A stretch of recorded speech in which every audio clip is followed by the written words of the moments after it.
വിദ്യാർത്ഥികളുടെ പ്രത്യേക ശ്രദ്ധയ്ക്ക് 5ാം സെമസ്റ്റർ പരീക്ഷയ്ക്ക് ശേഷം അതിനു മുമ്പും പല വിദ്യാർത്ഥികളും ചോദിച്ചിരുന്ന ഒരു കാര്യമാണ് എന്നാണ് 6ാം സെമസ്റ്റർ പരീക്ഷയുടെ നോട്ടിഫിക്കേഷൻ, പ്രത്യേകിച്ച് ഓൺലൈൻ രജിസ്ട്രേഷനെ കുറിച്ചുള്ള അറിവുകൾ.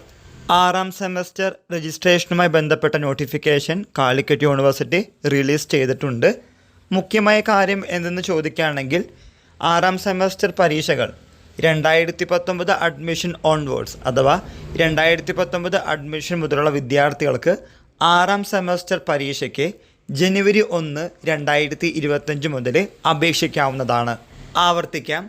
6ാം semester regular supplementary improvement examination April 2025 2019 admission മുതലുള്ള വിദ്യാർത്ഥികൾക്ക്, അതായത് BA, BSc, BSc in alternate pattern, BCom, BBA, BA multimedia, BCA, BCom vocational stream, BSW, BTHM, BHA, BA visual communication, BA television and film production, BA അഫ്സൽ ഉലമ, BGA, BCom honours and BCom professional, CUCBCSS UG. So ശ്രദ്ധിക്കേണ്ടത് CBCSS and CUCBCSS 2019 മുതലുള്ള വിദ്യാർത്ഥികൾക്ക് ഈ പറയുന്ന 6ാം semester പരീക്ഷയ്ക്ക് 2025 ജനുവരി 1 മുതൽ അപേക്ഷിക്കാവുന്നതാണ്. ഫൈനില്ലാതെ online registration ചെയ്യേണ്ട ലാസ്റ്റ് ഡേറ്റ് 15/1/2025, അതായത് ജനുവരി മാസം 15-ാം തീയതി വരെ ഫൈനില്ലാതെ അപേക്ഷിക്കാം.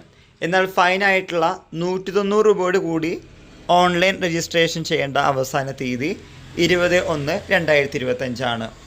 Last date for viewing registration details, നിങ്ങൾ കൊടുത്തിട്ടുള്ള രജിസ്ട്രേഷൻ ഡീറ്റെയിൽസ് കാണാനുള്ള ലാസ്റ്റ് ഡേറ്റ് 31/1/2025 ആണ്. ദെൻ പരീക്ഷയുടെ ഡേറ്റും തുടർന്നുള്ള ഡീറ്റെയിൽഡ് ടൈം ടേബിളും കാലിക്കറ്റ് യൂണിവേഴ്സിറ്റി പിന്നീട് അറിയിക്കുന്നതാണ്. ഓൺലൈനായി അപേക്ഷിക്കുന്ന രജിസ്ട്രേഷൻ്റെ ഹാർഡ് കോപ്പി യൂണിവേഴ്സിറ്റിയിലേക്ക് അയക്കേണ്ടതില്ല എന്ന കാര്യം കൂടി വിദ്യാർത്ഥികൾ ഓർത്തിരിക്കുക.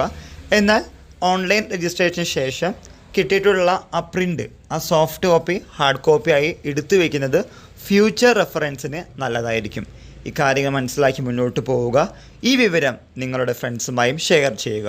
പല വിദ്യാർത്ഥികളുടെയും ഡിഗ്രി എന്ന സ്വപ്നത്തിലേക്ക് അവസാന കാഴ്ചയോടാണ് 6ാം സെമസ്റ്റർ പരീക്ഷകൾ ആയതുകൊണ്ട് അതിലേക്ക് നടത്താൻ നിങ്ങളെ പ്രാപ്തരാക്കട്ടെ. എല്ലാവർക്കും ഒരിക്കൽ കൂടി നന്ദി, നമസ്കാരം.